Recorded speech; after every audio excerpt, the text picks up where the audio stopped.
check out this old roofing hatchet that the guy whose house I'm working on told me about and showed to me. I thought I'd make a quick little video on it. It's all metal.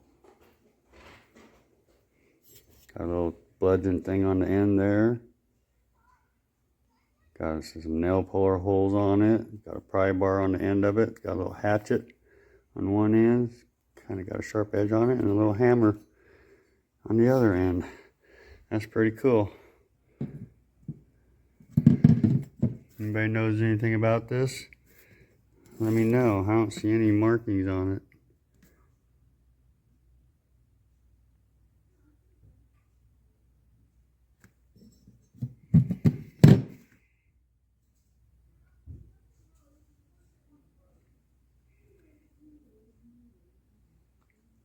Yeah, let me know in the comments if you know anything about this.